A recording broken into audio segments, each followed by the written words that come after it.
Ask 10 people what capitalism is and you will get 10 different answers. For some it means freedom. For others, exploitation. For some it is the engine of progress. For others it is the root of inequality. And everyone is convinced they are right. But before deciding whether capitalism is good or bad, it helps to know what it actually is. Because it turns out that what most people understand by capitalism is a caricature. The real version is more complex, more varied, and more interesting than any slogan. Today we are going to define capitalism. Not as ideology. Not as a banner. As an economic system. With its mechanics, its variance, and its measurable results. Welcome to Part 12. So far we have traced economic history, crises, global trade, and the schools of thought. We know how markets work, how money is created, how central banks operate. Starting today we enter the most contentious territory in all of economics, economic systems. The isms. Capitalism, liberalism, socialism, communism, and several more. Each one attempts to answer the same fundamental question: how should an economy be organized to serve people? We begin with the system that dominates the world today. And we begin by defining it, which is harder than it sounds. Capitalism is not a doctrine that someone invented on a Tuesday afternoon. It has no founding manifesto and no prophet. It emerged gradually, over centuries, from the transition from feudalism to market economies. We saw that in Part 8. But it does have defining elements that set it apart from other systems. There are essentially four. First, private ownership of the means of production. Factories, land, machinery, companies can belong to private individuals, not just to the state. The owner decides what to produce, how to produce it, and whom to sell it to. Second, markets. Prices are not set by a central planner. They form through the interaction of supply and demand. Buyers and sellers, acting independently, generate price signals that coordinate production and consumption. Third, the profit motive. Businesses exist to make a profit. Profit is the incentive that drives decisions about investment, production, and innovation. Without the expectation of profit, according to capitalist logic, nobody would take the risk of starting a business. And fourth, capital accumulation. Profits are not just consumed. They are reinvested to produce more, to innovate, to grow. This constant reinvestment is what distinguishes capitalism from earlier economies where wealth was accumulated but not reinvested productively. These four elements work together. Remove one and the system changes in nature. There are widespread misconceptions worth clearing up. Capitalism is not the same thing as an absolute free market. In practice, every capitalist country has regulation, taxes, public services, and market restrictions. The question is not whether there is state intervention, but how much. Capitalism is not the same thing as democracy. There are democratic capitalist countries, like Germany or Canada. And there are authoritarian capitalist countries, like China or Singapore. Capitalism is an economic system. Democracy is a political system. Sometimes they coincide. Sometimes they do not. And capitalism is not a single, unchanging thing. Very different variants exist. And this is where the story gets interesting. In 2001, political scientists Peter Hall and David Soskice published a study that changed how we understand capitalism. They identified at least two major models. The first is the liberal market economy. The United States and the United Kingdom are the classic examples. In this model, economic coordination happens fundamentally through the market. Companies compete openly. Labor markets are flexible. Regulation is relatively light. The state intervenes little in business decisions. The second is the coordinated market economy. Germany and Japan are the typical examples. Here coordination is not only market-driven. Unions negotiate with employer associations. Banks maintain stable relationships with companies.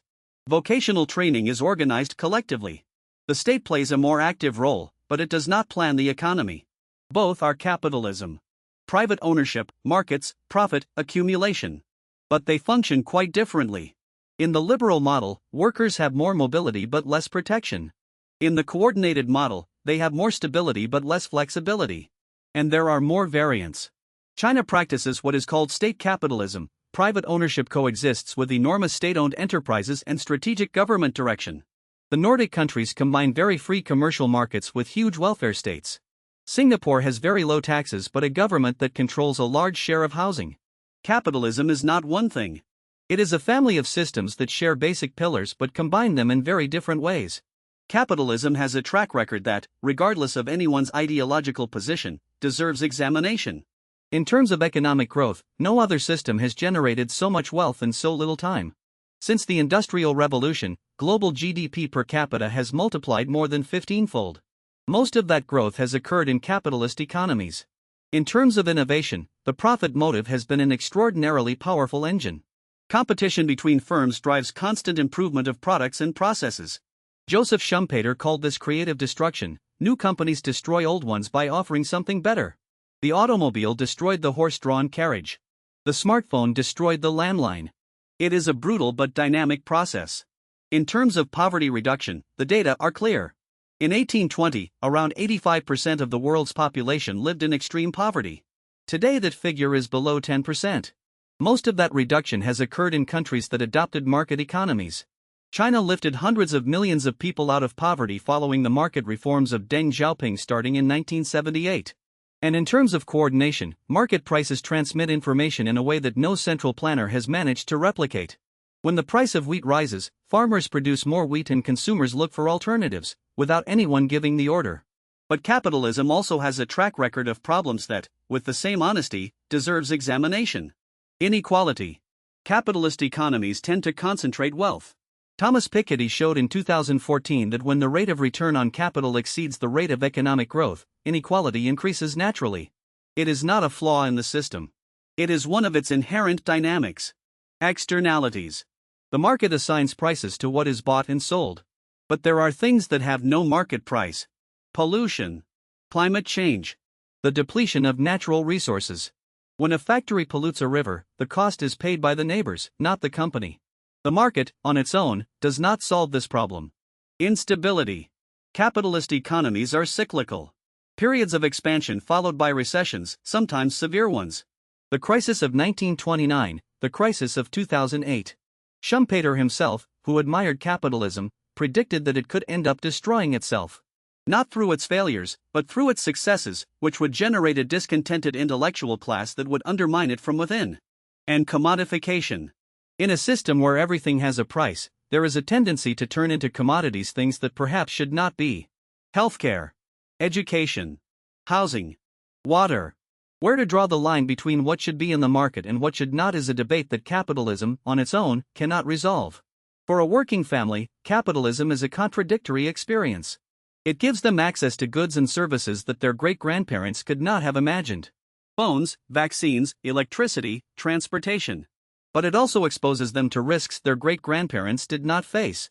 The offshoring that shuts down the town factory. The automation that eliminates their job. The financial crisis that evaporates their savings. For a community, capitalism can bring prosperity or devastation, sometimes both at the same time. A town can flourish while a company is profitable and collapse when that company moves to a country where labor is cheaper. For an entire society, the question is not whether capitalism works. It is for whom it works, how much, and at what cost. 3 ideas to take away from this episode. First, capitalism is an economic system built on 4 pillars: private ownership, markets, the profit motive, and capital accumulation. It is not a single ideology or an unchanging system. Second, many varieties of capitalism exist. From the Anglo-Saxon liberal model to German coordinated capitalism to Chinese state capitalism. They all share the same basic pillars but produce different outcomes. Third, capitalism has an extraordinary track record of growth, innovation, and poverty reduction. But it also generates inequality, externalities, instability, and a tendency to commodify aspects of life that spark legitimate debate. Both things are true at the same time. Capitalism did not emerge in a vacuum. It was born alongside an idea that individuals have rights the state cannot take away. That personal freedom, including economic freedom, is a fundamental value. That idea has a name: liberalism. And its story, next time.